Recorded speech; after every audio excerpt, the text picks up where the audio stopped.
Speed और breaking distance के बारे में आज मैं आपको बहुत कुछ बताने वाला हूँ। ये वीडियो काफ़ी ज़्यादा इन्फॉर्मेशन रहने वाली है। अगर आप गाड़ी ड्राइव करते हैं, अगर आप ये वीडियो देख लेते हैं ना एक बार, तो मैं गारंटी देता हूँ आप कभी भी अपनी गाड़ी को हाई स्पीड में नहीं चलाओगे। क्यों, क्या, कैसे, सब कुछ इस वीडियो में एंड तक जानने वाले हैं। सबसे पहले आप एक ये वीडियो देखिए, उसके बाद में मैं आपको एक्सप्लेन करने वाला हूँ। टाटा नेक्सॉन 111 आवर स्पीड 100 की लिमिट होनी चाहिए। ये 12 स्पीड ऊपर चल रहे हैं, आराम से चला करो।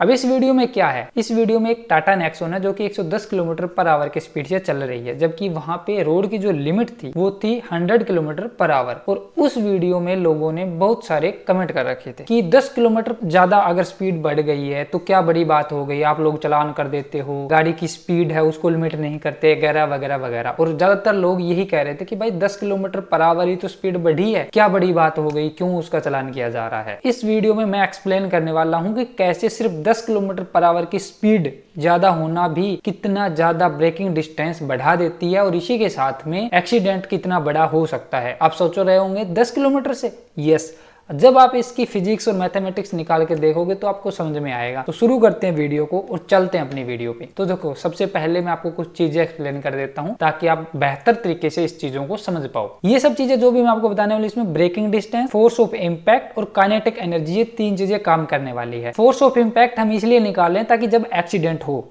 अगर एक्सीडेंट नहीं होता है तो उस केस में इसको हम हटा देंगे। बाकी जो चीजें हैं ब्रेकिंग डिस्टेंस और काइनेटिक एनर्जी, वो तो हमें समझनी पड़ेगी। सबसे पहले हम ब्रेकिंग डिस्टेंस को जान लेते हैं। ब्रेकिंग डिस्टेंस क्या है? आपकी गाड़ी चल रही है एक स्पीड पे, मान के चलते हैं वो 100 किलोमीटर पर आवर की स्पीड से चल रही है। आपने एकदम से ब्रेक अप्लाई किया, आपने पूरा ब्रेक अप्लाई कर दिया। उस सिचुएशन में क्या होगा, एक डिस्टेंस लेगी गाड़ी रुकने में, मतलब आपने ब्रेक अप्लाई किया और वो पूरी तरीके से जीरो पे आ गया, उसका मीटर रुक गई गाड़ी, तो वो कुछ डिस्टेंस कवर करेगी। तो वो कितना कवर करेगी? इसमें फॉर्मूला लगता है d = v²/2a। d क्या है यहाँ पे ब्रेकिंग डिस्टेंस है। d है डिस्टेंस, कितने दूरी पे जाकर के गाड़ी रुकेगी जब आपने ब्रेक अप्लाई किए वहां से लेकर। v² हो गया, यहाँ पे v होता है इनिशियल वेलोसिटी इन मीटर पर सेकेंड, मतलब जिस टाइम आपकी गाड़ी चल रही है, मान लो 100 किलोमीटर पर आवर की स्पीड से चल रही है, तो यहाँ पे इस टाइम पे जो इसकी वेलोसिटी है वो हो गई यहाँ पे v, इसका स्क्वायर होता है, और यहाँ पे ये मीटर पर सेकेंड में आती है। आप 100 किलोमीटर पर आवर है ना, उसको मीटर पर सेकंड में कन्वर्ट करेंगे तो वो वैल्यू यहाँ पे फिल होगी। इसके बाद में नीचे आता है 2a, a होता है डी एक्सेलरेशन, इस फॉर्मूले के हिसाब से 7 मीटर पर सेकंड स्क्वायर यहाँ पे रहेगा। इसका मतलब क्या है, आपकी जो गाड़ी की स्पीड है वो 7 मीटर प्रति सेकंड स्क्वायर में यहाँ पे कम हो रही है, गाड़ी की स्पीड है। ये सब चीजें हम आगे देखेंगे कि किस तरीके से काम करती है। अभी आते हैं इसके बाद में काइनेटिक एनर्जी पे। काइनेटिक एनर्जी क्या है? अब ये भी एक रोल अदा करती है आपकी गाड़ी में या दुनिया के अंदर जितनी भी चीजें उन सब में एनर्जी है, सब जगह सिर्फ एनर्जी ही अपना रोल अदा करती है। काइनेटिक एनर्जी का फॉर्मूला रहता है 1/2 mv²। m होता है गाड़ी का मास, आप ये समझ लो उसका वेट है, उसकी बात हो रही है। v होता है यहाँ पे वही इनिशियल वेलोसिटी मीटर पर सेकंड में। तो यहाँ पे मान के चलते हैं कोई गाड़ी है, उसका लगभग 1200 किलो वेट है, हमने इसी को एज्यूम किया एक स्टैंडर्ड मान के। अगर आप इन सब के मल्टीप्लिकेशन वगैरह करोगे इस फॉर्मूला में डाल के तो आपको एक वैल्यू निकल के आएगी, वो भी हम आगे देखेंगे। बट उसके बाद में आता है थर्ड, जो फोर्स ऑफ इम्पैक्ट है। ये एक्सीडेंट के केस में आता है। अब यहाँ पे आप पढ़ेंगे assuming an accident where the car hits an object and stops within a short distance. अब देखना एक चीज हो रहा है, फोर्स ऑफ इम्पैक्ट में क्या है, काइनेटिक एनर्जी काम करती है, जो कि हमने पहले ही आपको ऑलरेडी बता दिया है। यहाँ पे आप फॉर्मूला देखो, इसका F होता है फोर्स, मतलब कितना फोर्स आ रहा है इम्पैक्ट के टाइम, वो क्या है, kinetic energy upon distance of impact. D impact क्या है, ठीक है, आपकी गाड़ी है वो 100 किलोमीटर पर आवर की स्पीड से चल रही है और उस टाइम उसने किसी भी ऑब्जेक्ट को हिट कर दिया, मान लो कोई दूसरी गाड़ी है उसको हिट कर दिया, या किसी पेड़ में जाकर के लड़ गई, या फिर मान लो किसी दीवार में लड़ गई, कैसे भी आप उसको समझ लो। उस सिचुएशन में उसकी काइनेटिक एनर्जी जो रहती है ना, उसके हिसाब से ना जो फोर्स ऑफ इम्पैक्ट है वो आता है। आपको पता है ये तो, कि मान लो कोई गाड़ी बिल्कुल धीरे चल रही है, वो कहीं पे ठुक गई तो उसमें थोड़ा सा इम्पैक्ट आएगा, मतलब थोड़ी सी गाड़ी का नुकसान होगा। अगर वो मान लो 100 किलोमीटर पर आवर की स्पीड से ठुक गई तो कितना ज्यादा नुकसान होगा ना ज्यादा। वो चीजें इसी वजह से होती है। अब यहाँ पे ध्यान देना कि जो कार हिट होगी उसके बाद में जो हमने जो शॉर्ट डिस्टेंस लिया स्टॉप का, रुकने का, वो कितना लिया है, 1 मीटर लिया हमने यहाँ पे माना है। ये कम ज्यादा भी हो सकता है, हालांकि कम तो कम ही चांसेज है, ज्यादा ही होगा, और कम हो सकता है जैसे कोई बहुत ज्यादा बड़ी दीवार, ऐसी दीवार है जो टूटे ना, तो वहां पे गाड़ी तो जाके उसमें ठुक गई तो वो तो वहीं पे ही रुकेगी ना पूरी तरीके से, तो सारा इम्पैक्ट उसी गाड़ी में जाने वाला है। तो 1 मीटर हमने अप्रोक्सीमेट लिया है। ये 2 मीटर भी हो सकता है, 3 मीटर भी हो सकता है, मतलब डिपेंड करता है ना किस कैसे एक्सीडेंट हो रहा है। तो हमने 1 मीटर लिया है। इससे क्या है कि ओवरऑल वैल्यू है ना निकालने में आसान रहेगा। तो यहाँ पे ये लगभग वर्क एनर्जी प्रिंसिपल रहेगा, उस हिसाब से ये फॉर्मूला लगता है। D impact is assume to be 1 metre, मतलब 1 मीटर में आपकी गाड़ी रुक जाएगी एक्सीडेंट होने के बाद, वो लिया हमने। तो यहाँ पे एक्चुअल में क्या होगा, अगर डी इम्पैक्ट की वैल्यू 1 है तो force is equal to kinetic energy हो जाएगा, यानी जो काइनेटिक एनर्जी रहने वाली है आपकी गाड़ी की ऑब्जेक्ट की, वो ही यहाँ पे फोर्स हो जाएगा, वो हम आगे जानेंगे। तो इन सब चीजों को हमने अलग अलग स्पीड पे एज्यूम किया है, 60 kilometre per hour, 80 kilometre per hour, 100 kilometre per hour, 110 kilometre per hour, 120 kilometre per hour and 150 kilometre per hour. इसलिए किया हमने ये इतना ज्यादा डेटा अलग अलग, ताकि भाई आप लोगों को बेहतर तरीके से समझ में आ पाए। क्योंकि लोग ये बोलते हैं कि 60 किलोमीटर पर आवर की स्पीड से गाड़ी चल रही है, उसके बाद में डबल स्पीड कर दिया 120 किलोमीटर पर आवर, तो वो ये सोच रहे हैं कि डिस्टेंस है ना रुकने की वो डबल होगी, बट आपके होश उड़ा देगा ये चीज जो आप देखने वाले हो। अब यहाँ पे आ जाती है वैल्यू सारी, स्पीड किलोमीटर पर आवर यहाँ है, ब्रेकिंग डिस्टेंस यहाँ पे, काइनेटिक एनर्जी है इधर है, ये इम्पैक्ट फोर्स। इम्पैक्ट फोर्स और काइनेटिक एनर्जी आप ध्यान से देखो, सब स्पीड पे अलग अलग नहीं है, बल्कि ये सेम है। सेम किस वजह से है, क्योंकि हमने जो डिस्टेंस लिया है ना इसका इम्पैक्ट का, वो 1 मीटर लिया है। अगर वो कम होगा ना तो ये जो इम्पैक्ट फोर्स है ये बहुत ही ज्यादा बढ़ जाएगा, अगर वो ज्यादा लेंगे तो वो थोड़ा कम हो जाएगा। बट 1 लिया है, इस वजह से वैल्यू सेम आ रही है इनकी।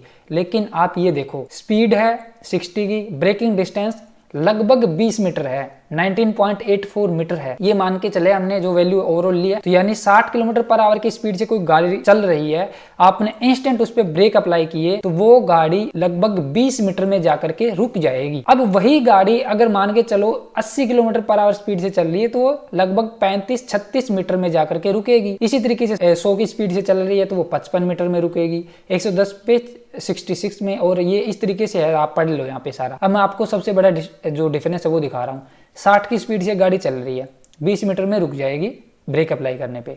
लेकिन अगर स्पीड अपने डबल कर दी 120 किलोमीटर पर आवर, क्या होगा, 40 मीटर में रुक जाएगी? नहीं भाई, ये 80 मीटर में जाकर रुकेगी गाड़ी। अब कोई ये बोलेगा ऐसा नहीं होता, जाकर के प्रैक्टिकल करके देख लेना, बट ये है कि आप इतनी हाई स्पीड पे प्रैक्टिकल मत करना, आप 80 पे करके देख लेना। 60 पे जाओगे जो डिस्टेंस पे रुकेगी, 80 पे ही आप देखोगे ना तो वो डिस्टेंस उसके कंपैरिजन में रेशो में देखोगे तो बढ़ी हुई मिलेगी। एक्चुअल में क्या है, जो स्पीड है ना आपकी, वो जितनी बढ़ती है उसका लगभग 4 गुना में जाती है जो आपकी ब्रेकिंग डिस्टेंस है। कैसे, स्पीड आपकी अगर डबल हो रही है तो ब्रेकिंग डिस्टेंस है ना वो 4 गुना हो जाएगी। इस तरीके से काम करता है कि 150 किलोमीटर पर आवर की स्पीड से गाड़ी अगर रोकी जाती है, ब्रेक अप्लाई किए जाते हैं, तो यहाँ पे 124 मीटर में जाकर के गाड़ी रुकेगी। आपकी स्पीड कितना गुना बढ़ी? 2.5 गुना, लेकिन ब्रेकिंग डिस्टेंस लगभग 6 गुना बढ़ गया। 2.5 गुना से सीधा 6 गुना। आप सोच लो ब्रेकिंग डिस्टेंस कुछ इस तरीके से काम करती है। तो जिस भाई ने ये कमेंट किए हैं या कोई भी करता है ये सोचता है कि भाई 10 किलोमीटर पर आवर स्पीड ही तो ज्यादा बढ़ी है, क्या बड़ी बात हो गई, क्यों इसका चालान किया जा रहा है? तो देखो यहाँ पे देखो आप उस चीज का, 100 किलोमीटर पर आवर की स्पीड से कोई गाड़ी जा रही है और अगर उसको आप ब्रेक अप्लाई करोगे तो 55 मीटर में वो रुक जाएगी। लेकिन अगर वही गाड़ी 110 पे चल रही है तो भाई वो लगभग 67 मीटर में रुकेगी, 66 मान लो, यानी 11 से 12 मीटर एक्स्ट्रा जाएगी वो गाड़ी ब्रेक अप्लाई करेंगे तब। तो आप सोच लो एक्सीडेंट होगा तो कितना ज्यादा इंपैक्ट आएगा। वहीं पे अगर यहाँ पे देखोगे आप फोर्स इंपैक्ट, अगर आप देखोगे 4,62,963 न्यूटन का फोर्स लगेगा जब वो गाड़ी 100 की स्पीड से एक्सीडेंट होगा उसका। और वहीं अगर उसका सिर्फ 10 किलोमीटर पर आवर की स्पीड एक्स्ट्रा बढ़ गई तो यहाँ पे 5,60,185 न्यूटन फोर्स लगेगा। अब सोच लो लगभग 1 लाख न्यूटन फोर्स ज्यादा लग रहा है यहाँ पे। क्या लगता है आपको 1 लाख का कितना हो गया? लगभग आप यहाँ पे 60 पे स्पीड पे 1,66,000 जा रहा है, तो इससे थोड़ा कम कर लो, अब 50 या 40 की स्पीड पे मान लो। तो आप ये सोच के चलो कि आपने 10 किलोमीटर पर आवर की स्पीड तो बढ़ा ली, लेकिन यहाँ पे फोर्स उतना बढ़ गया जितना कि लगभग आपका 40 से 50 की स्पीड पे एक्सीडेंट होता है। अब आप खुद सोच लो यहाँ पे। तो इसलिए ये कमेंट करने से पहले थोड़ी सी रिसर्च कर लो या खुद अपना जो ज्ञान है ना वो बढ़ा लो भाई, कि एक्चुअल में आप जो बोल रहे हो वो सही है भी या नहीं है, कितना इंपैक्ट बढ़ जाता है। लोग कहते हैं कि 100 की स्पीड है या 120 भी हो गया तो क्या बड़ी बात है। तो यहाँ पे आप ब्रेकिंग डिस्टेंस, इंपैक्ट फोर्स, आप सब चीजें देख सकते हो, तब आपको पता चलेगा कि हाँ भाई स्पीड का कितना डिफरेंस हो जाता है। इसलिए जितनी स्पीड लिमिट है उस हिसाब से चलाओ या कम चलाओ, ब्रेकिंग डिस्टेंस इतनी बढ़ जाती है आप सोच भी नहीं सकते। ये चीजें आप जिनके साथ हुई है ना प्रैक्टिकल में, उनको पता है। जब उनकी गाड़ी 80-90 की स्पीड से भी चल रही होती है ना तो एकदम से गाड़ी रुक नहीं पाती है, तब समझ में आता है कि हाँ थोड़ा सी स्पीड बढ़ाई है हमने तो भी कितना ज्यादा यहाँ पे डिफरेंस आ चुका है। ये ग्राफ है, आप देखो ब्रेकिंग डिस्टेंस का और ये स्पीड का है। स्पीड है 60 kilometre per hour, breaking distance कितना 20 मीटर रहा।